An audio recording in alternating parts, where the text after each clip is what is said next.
Olá, amigos, tudo bem? Bem-vindos a mais uma videoaula do nosso curso de Introdução à Ciência do Direito. Nesta gravação, a gente vai tratar dos pontos centrais dessa dicotomia classificatória que divide a ciência jurídica, os ramos de estudo do direito, nessas duas categorias, público e privado. Não é a única classificação que existe dentro da categoria do direito público. Há uma série também de subcategorias, que são as disciplinas do estudo do direito propriamente dito, né? Direito administrativo, direito constitucional, e a mesma coisa dentro do direito privado. A gente vai encontrar também ali uma subdivisão entre várias outras disciplinas, como direito civil, direito empresarial, direito do consumidor. Mas a principal critério, a principal divisão que há nessa classificação é essa inicial, que divide, né, separa várias disciplinas entre público e privado. Inclusive, vocês vão notar, à medida que forem estudando essas disciplinas separadamente, que quando elas são conceituadas, uma das primeiras informações que aparecem é exatamente se aquela disciplina seria um ramo do direito público ou do direito privado. Você vai estudar direito constitucional, uma das primeiras coisas que é dito é: este é um ramo do direito público que tem por objetivo isso, isso e isso. Vai estudar direito empresarial, esse é um ramo do direito privado que tem esse e aquele objetivo, etc. Só isso, na minha visão, já é suficiente para mostrar a utilidade da gente entender essa classificação, porque ela é muito usada ainda. E essa observação inicial aqui está sendo feita porque tem havido bastante questionamento sobre se essa divisão, essa classificação ainda seria útil. Muito por uma questão que a gente vai notar aqui ao longo dessa apresentação de hoje. A gente vai abordar isso. Essa classificação, ou essa separação, ela já foi muito mais precisa do que é hoje. A gente nota em várias características, em vários pontos do direito atual, né, que há uma grande comunicação entre características de um grupo aparecendo no outro, né? Características do que se entende como do direito público aparecendo no direito privado e vice-versa. Acontece que, né, a despeito da perda de precisão que essa separação tem demonstrado, ela ainda é muito útil. É preciso lembrar que classificação dos ramos do direito já é algo feito com finalidades didáticas. Porque, na realidade, na filosofia do direito, na lida diária e prática do direito também, a gente vê claramente que o direito é uma coisa só, é uma ciência única com várias atuações. Agora, é mais fácil, facilita o estudo, a sistematização, a especialização dentro dessas áreas de atuação do direito quando a gente vai classificando os diferentes objetivos, os diferentes estilos de atuação, criando, são chamadas essas disciplinas jurídicas. Então, até ainda hoje, o estudo é muito pautado nisso, a atuação profissional é muito pautada nisso, a atuação do judiciário é muito pautada nisso. Você dá uma passeada no fórum, você vai notar a divisão de distribuição dos processos a partir de temas que levam em conta as disciplinas jurídicas. A gente vai encontrar várias de direito civil, várias de direito criminal, várias de direito empresarial. A gente vai encontrar estruturas específicas no judiciário voltadas só para o direito do trabalho, só para o direito do consumidor. Então, o estudante do direito, mesmo que ele não venha a ser profissional no direito, ele passa por isso, ele passa por essa compreensão das diferentes atuações jurídicas em diferentes nichos, em diferentes áreas, e para compreender perfeitamente isso, até como que um ramo se diferencia do outro, que pode ajudar o estudante, o profissional, a direcionar ali melhor as suas preferências de estudo, de trabalho, a gente precisa passar pelo ponto em que a ciência jurídica é, para finalidades didáticas, dividida em dois caminhos diferentes. A divisão entre vários temas no que se chama direito público e várias disciplinas no que se chama direito privado. Bom, como todo trabalho classificatório que é baseado na doutrina, ele tem diferentes formas de ser feito. Não há um texto legal que diga que a classificação entre público e privado ou a classificação do direito entre um ramo público e um ramo privado vai se dar de uma forma específica. Não, essa classificação é feita pela doutrina, pelos autores, pelos estudiosos do direito, e entre eles, há aqueles que preferem alguns critérios, enquanto outros preferem critérios diferentes. Os principalmente usados, os que são, pelo menos nos últimos tempos, praticamente só eles foram usados, são o critério do interesse, do sujeito e da subordinação. A gente vai ver cada um deles rapidamente. Mais recentemente, e na evolução do direito recentemente, não quer dizer ano passado, nem década passada, mas nas últimas décadas, até de um século para cá, tem sido utilizado também a chamada teoria da imputação para fazer essa divisão, para estabelecer como, né, as disciplinas seriam divididas em cada um desses caminhos diferentes. Mas a teoria da imputação eu preferi fazer a menção a ela separadamente, porque ela acaba sendo uma derivação da teoria da subordinação.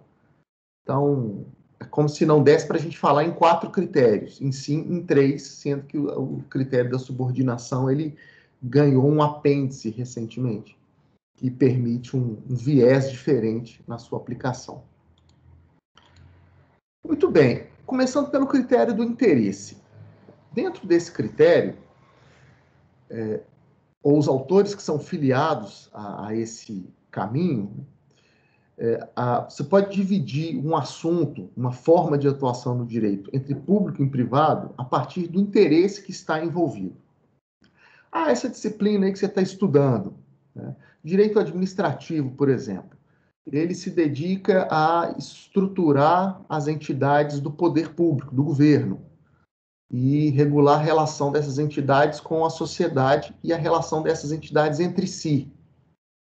Qual é o interesse preponderante aí? É o interesse público, é o interesse da sociedade, ou é o interesse privado, particular, de indivíduos específicos?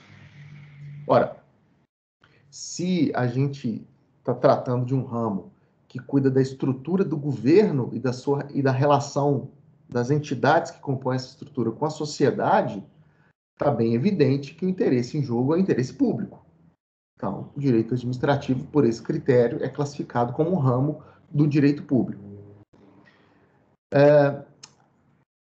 Por isso é que se diz, né, é muito comum se dizer que, pelo critério do interesse, quando o interesse é do Estado, do governo ou da sociedade, ou quando o direito se desdobra para regular a satisfação desses interesses, o cumprimento desses interesses, o ramo vai ser do direito público. Por outro lado, e aí acho que já dá para a gente imaginar como que é a categoria oposta, quando você tem um conjunto de regras que vai definir o interesse de pessoas físicas ou jurídicas específicas, algo que diz respeito somente a elas e não à coletividade, a gente está diante do direito privado. Por exemplo, regras do casamento. Elas dizem respeito a toda a sociedade ou as pessoas que estão casadas, em especial no contexto do casamento de cada uma delas. Se a gente imaginar, enxergar o casamento como um ato jurídico que vai unir numa relação conjugal duas pessoas, a regulação daquele casamento específico interessa aos cônjuges ou interessa à sociedade como um todo? Eu acho que ninguém vai discordar aqui que é uma regulação de uma relação jurídica pontual entre duas pessoas específicas no interesse delas próprias. Daí, então, os ramos que se dedicam a esse caminho, como direito de família, vai ser entendido como, vai ser classificado como direito privado. Feita essa primeira ponderação, esse critério apresenta um dado adicional em seguida. Fala, olha, já que é assim, de um lado interesse coletivo, de outro lado interesse particular, nos ramos do direito público, nós vamos estabelecer a supremacia do interesse público, toda a regulação de todos esses ramos, direito administrativo, constitucional, tributário, penal, todos eles nós vamos usar o fundamento ou a premissa da supremacia do interesse público. Aqui, a prioridade é que o interesse público seja satisfeito, ainda que interesses particulares, nesses casos, sejam superados. Né? Inclusive, a busca pelo interesse público nesses ramos é indisponível, quer dizer, não pode deixar de ser feita. Já nas disciplinas do direito privado, direito civil, direito empresarial, direito do consumidor, vai preponderar a preocupação do direito em deixar espaço para que as próprias partes possam definir as regras das suas relações jurídicas dentro de certos limites, obviamente. Então, ali o direito vai muito mais, no direito privado, né, a ciência jurídica vai muito mais se dedicar a preservar o espaço de decisão daquelas pessoas, já que elas estão lidando com os interesses dela e somente os interesses delas, que aquele espaço seja preservado. Daí dizermos que no direito privado prepondera o princípio da liberdade individual e o princípio da autodeterminação. E as próprias pessoas definem o que vai acontecer nas relações jurídicas delas, dentro de certos limites, obviamente. É o que se chama de autonomia privada. Muito bem. Esse critério, que quando a gente vê situações mais clássicas, mais comuns, parece interessante, parece que resolveu o problema. Ele tem recebido críticas como um critério não ideal, porque hoje em dia tem ficado difícil, fora dessas situações extremas e comuns, em situações que estão ali mais numa zona limítrofe entre esses dois contextos que eu ponderei inicialmente, tem ficado difícil individualizar quando que a gente está diante de um interesse privado, quando a gente está diante de um interesse público. Repito, não é sempre. Há situações em que não há essa dúvida. Os exemplos que eu busquei dar até agora eram desses casos.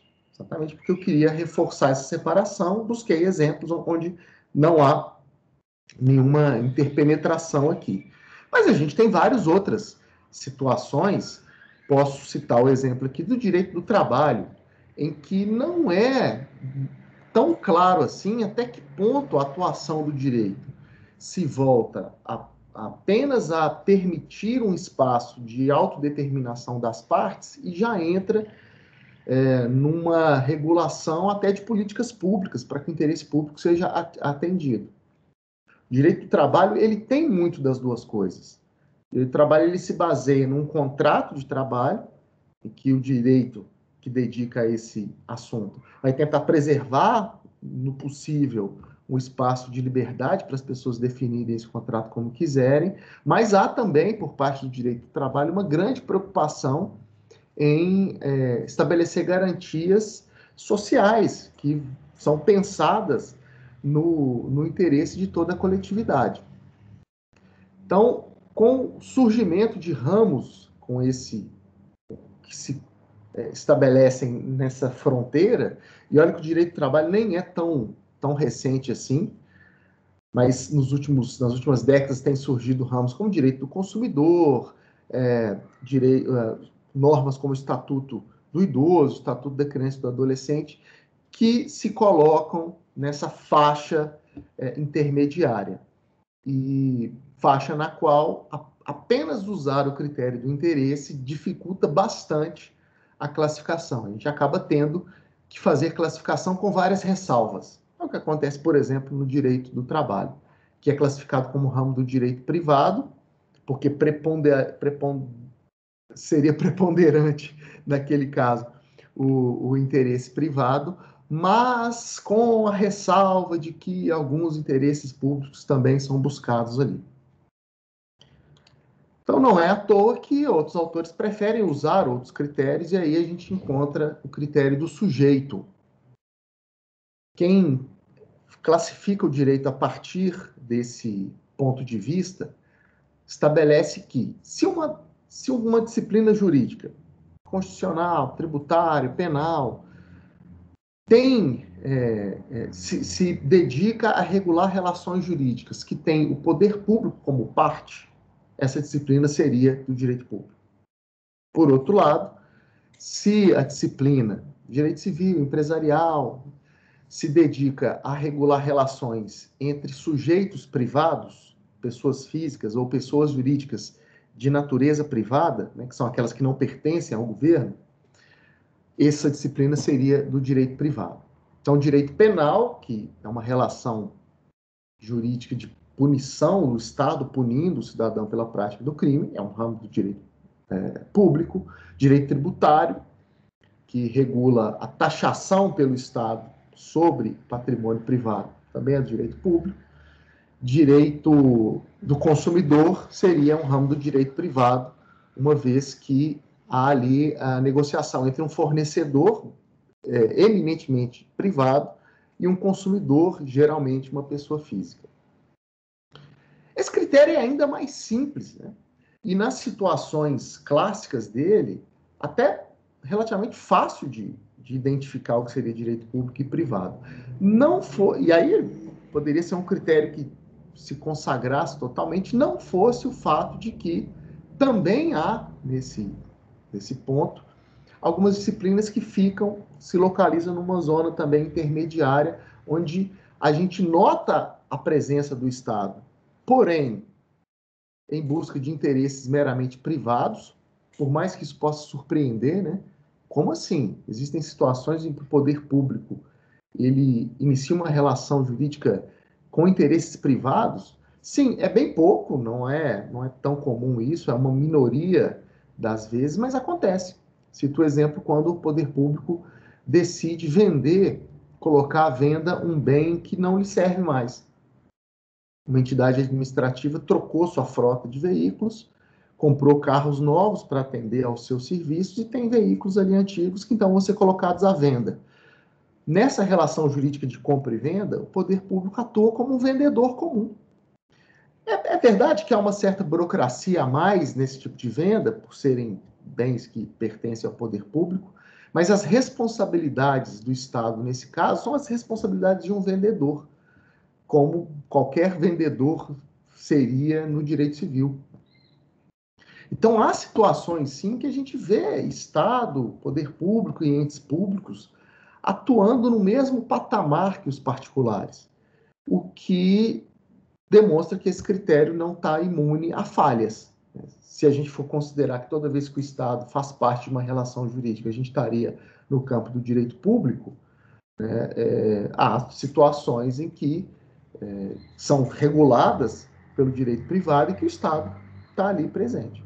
Um outro exemplo que me ocorre rapidamente são certas entidades públicas, as empresas estatais, que contratam seus funcionários pelo regime seletista. Né? Tem sua relação jurídica de emprego estabelecido com seus empregados, regido por um ramo do direito privado. Então, não é sempre que a gente vai conseguir classificar uma disciplina como de direito privado, porque não haveria o poder público ali. Então, é um critério que soluciona uma boa parte das situações, é um critério que tem a vantagem de ser bastante simples, mas ele falha assim como o anterior. Por isso, certos autores vão preferir o uso de um terceiro critério ainda, que é o da subordinação. Nesse critério, a busca não é tanto pelos sujeitos, pelas entidades que fazem parte das relações jurídicas, mas na forma como elas interagem. As partes dessa relação jurídica, elas se comunicam, elas interagem de uma maneira igual, de uma maneira equilibrada, e ainda que não seja uma igualdade matemática, mas uma igualdade muito próxima, ou não, a gente nota que certos sujeitos dessa relação jurídica estão num patamar até de privilégio, de prerrogativa, de conseguir impor determinadas questões sobre a outra parte.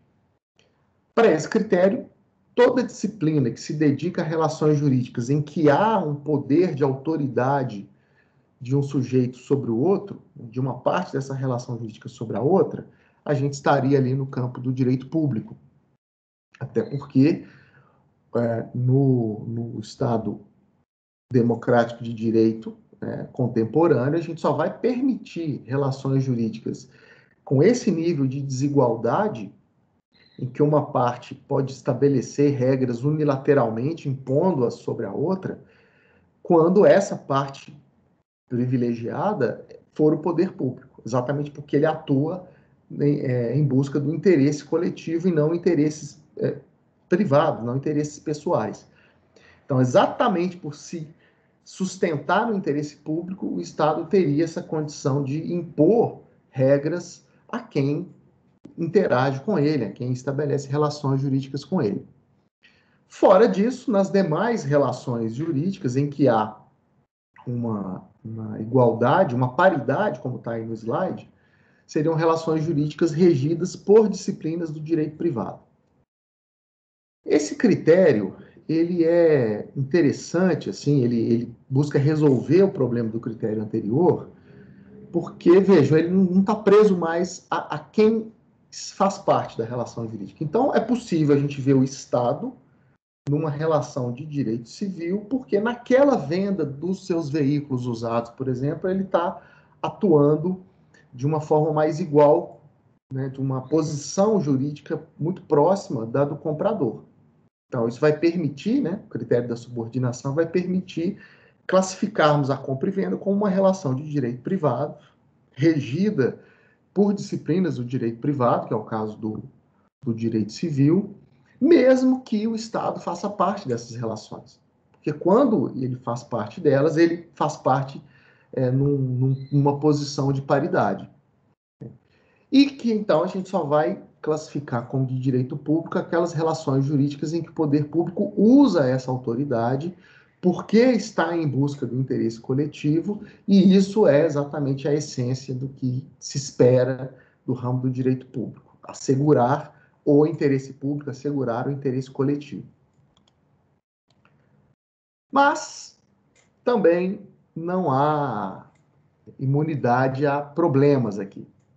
Esse critério, como eu disse, resolve o problema do critério do sujeito, mas não resolve todos os próprios problemas que ele traz. Porque o que se critica nesse caso é que essa forma de se pensar o direito público, né, que o Estado teria, então, uma autoridade sobre a outra parte que com ele se relaciona juridicamente, é a pessoa que tem que pagar tributo, é a pessoa que está respondendo por um crime no direito penal, é a pessoa que precisa se relacionar com o governo para pedir uma autorização para funcionar o comércio, por exemplo.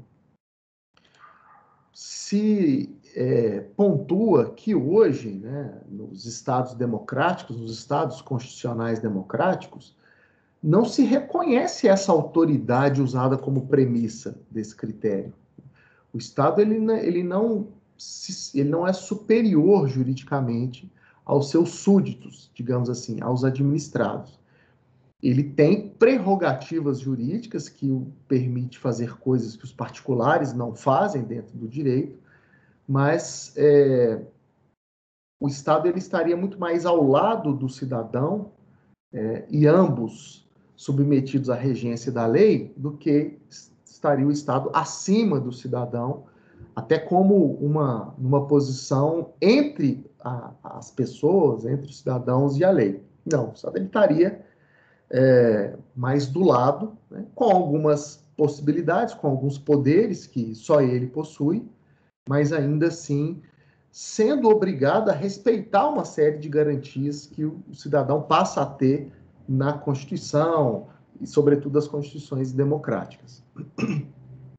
E também, quem critica o critério da subordinação pontua que lá no direito privado onde as pessoas entram numa relação jurídica que é pensada pelas disciplinas do direito privado como uma relação jurídica de maior paridade, a prática de alguma delas mostra que há pessoas, sim, num contexto de subordinação, ainda que jurídica, a outras. Por exemplo, o direito do trabalho, mais uma vez.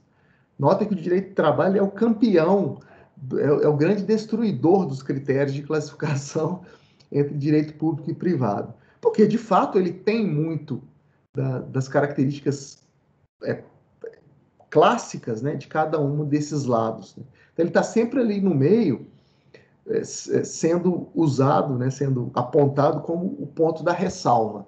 Né?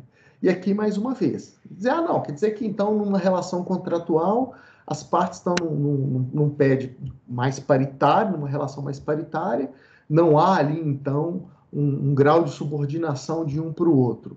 Ah, tá, e no direito do trabalho, então, em que o empregado ele tem, por lei, que seguir as diretrizes que o empregador passa para ele. E que se ele não seguir, o empregador pode, com base na lei, aplicar punições a esse empregado. Há uma subordinação que a prática do contrato de trabalho vai gerar, né? Com amparo na lei, inclusive. Então, os críticos pontuam, não dá para isoladamente dizer que onde há subordinação é direito público, onde não há seria direito privado, porque nós temos ramos classicamente entendidos como direito privado que geram uma subordinação prática e nós temos situações até do direito público em que essa subordinação não vai acontecer porque a Constituição não vai permitir. Bom, e aí surge a teoria da imputação, que parte, né, da teoria da subordinação, que tem como ponto de partida a teoria da subordinação, mas vai tentar mexer nela, vai tentar tapar os buracos daquela teoria para torná-la mais correta. Então, essa teoria da imputação, que começa lá no direito alemão, vai pontuar que o importante não é a busca por uma subordinação, mas verificar, né, e se examinar os sujeitos de imputação. São os sujeitos sobre os quais recaem os direitos e deveres criados naquela relação jurídica. Dito isso, né, a teoria da imputação vai pontuar que são de direito público as normas e as disciplinas que criam e que estudam essas normas, nas quais o sujeito de imputação facultativo ou obrigatório é exclusivamente um titular de poder de autoridade. A gente nota, então, que há um raciocínio muito parecido com a teoria da subordinação, mas com um tempero a mais. Que a teoria da imputação coloca, né, até traduzindo essa frase com muitos termos técnicos aí de cima, que eu comentei agora há pouco, pela teoria da imputação, seria de direito público a relação jurídica entre que o titular está na qualidade de autoridade, autorizado, ou às vezes até obrigado a usar um poder de autoridade sobre a outra parte daquela relação jurídica. Então, o direito administrativo seria um ramo do direito público porque se dedica a regular relações jurídicas em que o Estado é uma das partes e ele, o Estado, comparece nessa relação jurídica na qualidade de autoridade sobre os administrados, com poderes para agir enquanto autoridade, e é um bom exemplo o direito administrativo, porque lá a gente vê que o Estado, inclusive, é obrigado a usar essa autoridade para fazer o interesse público ser concretizado. Direito penal, da mesma forma, quando o governo, quando o poder público julga a conduta de alguém, entende que essa conduta violou a lei penal e aplica uma punição criminal sobre esse sujeito, a gente vê o governo agindo como autoridade, na qualidade de autoridade, usando os poderes que lhe são reconhecidos pela lei para cumprir o seu papel. Por outro lado, quando quando a disciplina se dedica a regular uma relação jurídica em que até pode haver uma autoridade ali, mas ele não recebe isso diretamente da disciplina, isso advém de um aspecto prático, haveria, então, direito privado. Ou até explicando um pouco melhor com um detalhe adicional aqui. Seriam disciplinas do direito privado aquelas que se dedicam a regular as relações jurídicas onde não há autoridade, né, não há uma das partes com essa posição de autoridade, e também aquelas relações jurídicas em que essa autoridade não advém da regulação jurídica. Pode advir de algum aspecto prático. E aí, então, especialmente pensando nisso, se poderia classificar o direito do trabalho, então, como ramo do direito privado. Porque, embora a lei até preveja a possibilidade do empregador estabelecer as diretrizes de como o trabalho vai ser prestado, até punir os empregados que não sigam essas diretrizes, não há por parte do direito do trabalho um direcionamento de colocar o empregador enquanto autoridade, como acontece nos ramos do direito público. Não dá para comparar a forma como a lei posiciona a administração pública no direito penal, por exemplo, e a forma como a lei vai permitir que o empregador direcione o trabalho do empregado. A diferença é muito grande. No direito penal é explícito, né, a posição da lei de colocar o poder público como autoridade naquela situação. Já no direito do trabalho, não. O direcionamento é colocar empregador e empregado como partes de um contrato e reconhecer ao empregador a possibilidade de fiscalizar o bom cumprimento desse contrato. A coisa é muito mais nesse sentido.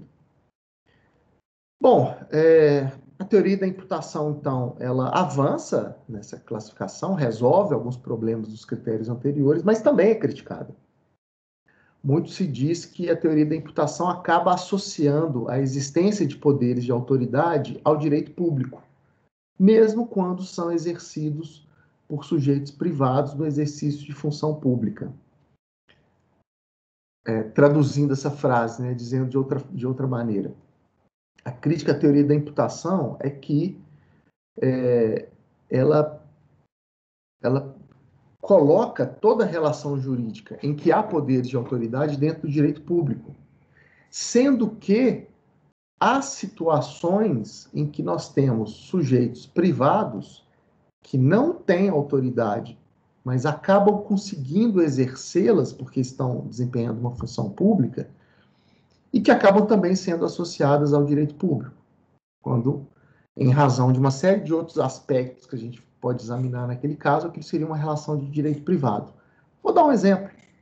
Quando você vai ao cartório e solicita um serviço do cartório, o cartório é uma entidade privada, no direito brasileiro, pelo menos. São todas entidades privadas que funcionam segundo o direito privado, que prestam serviços conforme o direito privado, mas que estão exercendo uma função pública. Aquela função cartorial é atribuída ao Estado, né, aquelas pessoas selecionadas, né, os oficiais de cartório, né, as pessoas selecionadas nos critérios legais para exercer essa função, mas são sujeitos privados. E que, como estão no exercício de uma função pública, eles estão fazendo algo com um nível de prerrogativa e de privilégio que as até coloca numa posição de autoridade. Não precisamos ir muito longe para a gente ver isso. A gente sabe que um documento autenticado por um cartório tem um nível de presunção de veracidade muito maior do que qualquer outro documento com qualquer outra autenticação. Certos direitos advêm de atos cartoriais, como a propriedade imobiliária, que começa com o registro do documento de transferência da propriedade no cartório. Então, você nota, né? Ainda que a gente fique só no exemplo aqui do cartório de imóveis, veja o nível de autoridade que o ato praticado por essa entidade tem. Atribui propriedade a alguém. Mas, nem por isso, o cartório seria uma entidade pública e praticaria atos de direito público. Não, é uma entidade privada praticando atos de direito privado aos seus clientes, aos seus consumidores. Então, há pontos também que até a teoria da imputação falha. Então, o que faz? Poxa, a gente já viu 4 critérios, nenhum deles é perfeito. Como é que então a gente vai poder fazer essa classificação que é útil, que é utilizada, que a gente precisa, nem que seja para finalidades didáticas? Bom, o que os autores têm feito hoje em dia é caminhar por buscar pelo menos 2 saídas. Uma delas é não usar um critério só. Miguel Reale, por exemplo, Luiz Roberto Barroso, que são doutrinadores muito importantes para o direito brasileiro, eles mesmos pontuam, falam, olha, não tem como fugir, não adianta negar a realidade, nenhum dos critérios de separação do direito entre ramos públicos e privados é perfeito, todos eles têm falhas. Para a gente, então, diminuir essas falhas, o que pode ser feito é usar mais de um critério. E vejam, volta aqui ao exemplo do direito do trabalho, que é entendido como um direito privado, mas se você lembrar, né, de como eu fui ilustrando, né, usando o direito do trabalho para ilustrar vários critérios, não deu para encaixar totalmente o direito do trabalho como direito privado. O primeiro critério, nem no segundo, mas no terceiro já deu. Então, essa situação mostra que a ideia de autores como Miguel Reale e Luiz Roberto Barroso pode ser, do ponto de vista prático, interessante. Realmente, a gente deixa de brigar com a realidade, deixa de tentar achar um critério absolutamente perfeito e passa a fazer a classificação, a divisão entre público e privado, usando todos os critérios, ou pelo menos parte deles. Porque aí a falha de um é suprida pelo outro e que, por sua vez, terá suas falhas supridas pelo terceiro critério, de maneira que um critério compensa o problema do outro. Miguel Reale, em especial, entende que o uso de 2 critérios ao mesmo tempo já seria suficiente. Ele propõe o uso do critério do interesse junto com o critério da subordinação. Então, para ele, quando uma disciplina tem por objetivo, de forma imediata e em essência, como prioridade, o interesse geral, aquela disciplina será de direito público. Como também será de direito público aqueles ramos que, ainda que não busquem o interesse geral, asseguram, criam uma relação de subordinação de uma parte da relação jurídica com relação à outra. Já Luiz Roberto Barroso entende que é preciso usar 3 fatores, é preciso se analisar 3 fatores da relação jurídica: o sujeito, o objeto e a natureza da relação jurídica. Porque nenhum deles, examinar a relação jurídica a partir de somente um deles, não é suficiente. É sempre necessária uma complementação. Então ele fala, pega os três elementos, né, os 3 fatores da relação jurídica e analisa a disciplina atravessando esses 3 fatores. A conclusão que você tirar depois que a disciplina atravessar os 3 fatores vai ser a conclusão mais precisa sobre se aquela disciplina é do direito público ou do direito privado. Ou seja, o que o Luiz Roberto Barroso propõe é você usar todos os critérios que a gente já viu para fazer essa classificação, que é o que eu acho que é a posição mais adequada do que a do Miguel Reale. Se você tem 3 ou 4 critérios, use todos eles. Para que eleger só 2?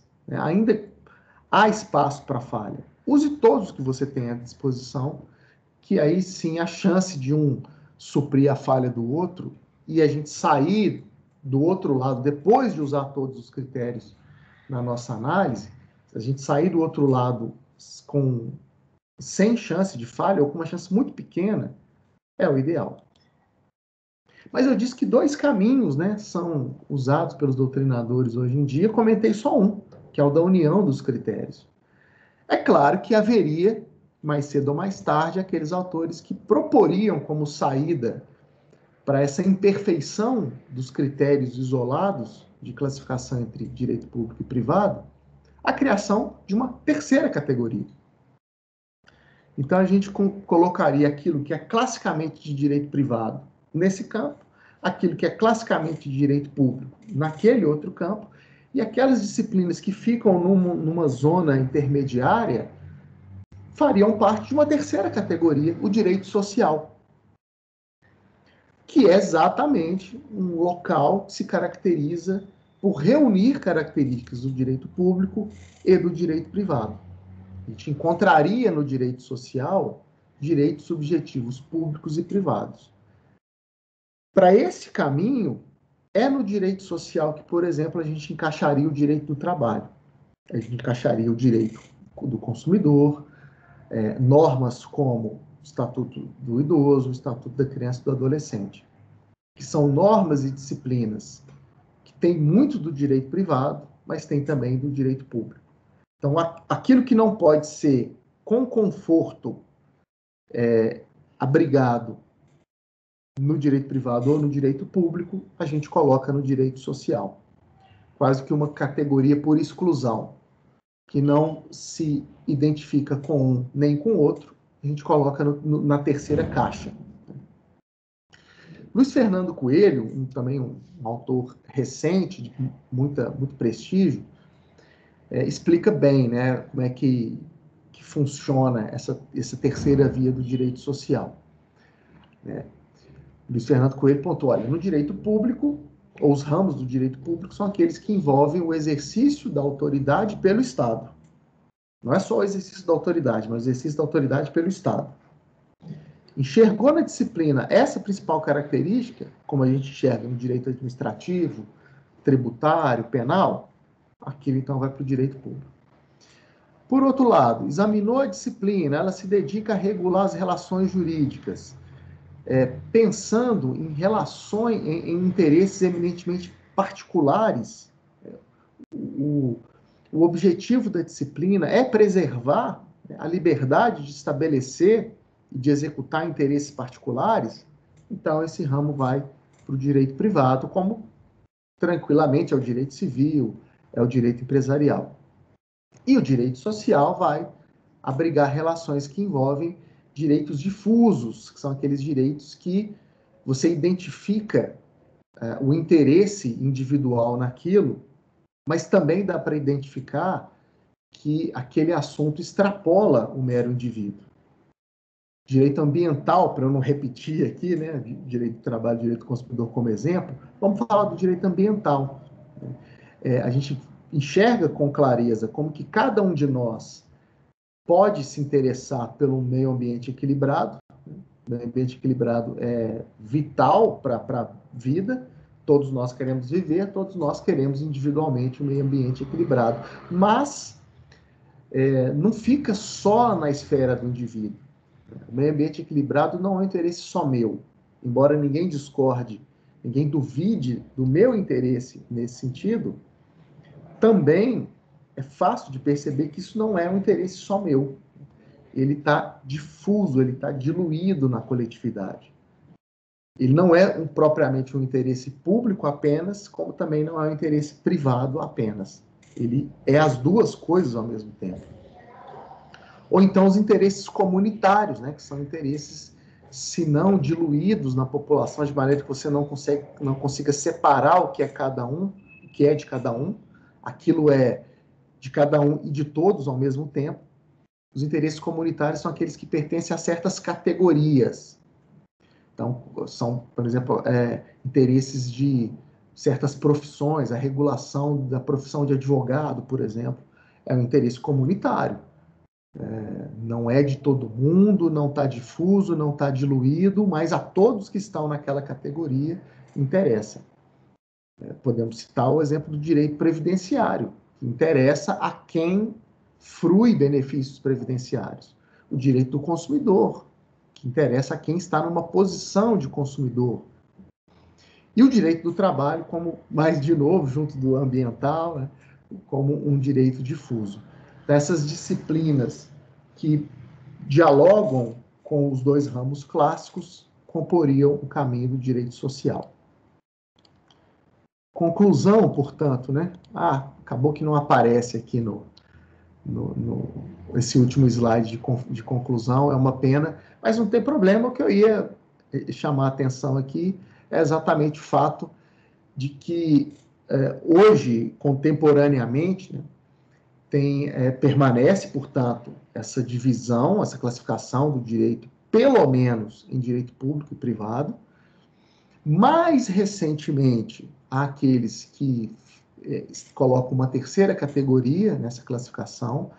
Eu, pessoalmente, na minha modesta opinião, penso que esse caminho é muito interessante, embora, do ponto de vista geral, né, essa ideia de, quando está difícil encaixar de um lado ou em outro, você criar um terceiro caminho, seja uma ideia que, em algumas situações, seja apenas achar o caminho mais fácil, ao invés de achar a resposta que a gente tanto procura, nesse caso, me parece ser um caminho necessário, porque não é de hoje que se debate essa dicotomia, as críticas que são feitas aos critérios para estabelecê-la, e não é de hoje que as tentativas para suprir essas críticas têm falhado.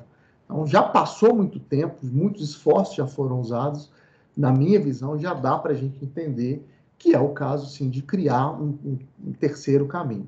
Até porque o direito contemporâneo tem caminhado, tem seguido essa tendência de estabelecer novas relações jurídicas nesse terceiro caminho, e não classicamente no campo do direito privado ou do direito público. Mas, também ia pontuar nessa conclusão, que aquela ideia também de unir os critérios para fazer uma classificação mais bem feita, mais completa, também é muito pertinente. De maneira que me parece, e tem parecido para as pessoas, né, para a doutrina em geral, que a gente usar as duas soluções mais recentemente propostas tem sido um bom caminho. A gente pega, então, as disciplinas, tem sido uma boa opção. A gente pega as disciplinas para saber se ela é do direito público ou do direito privado.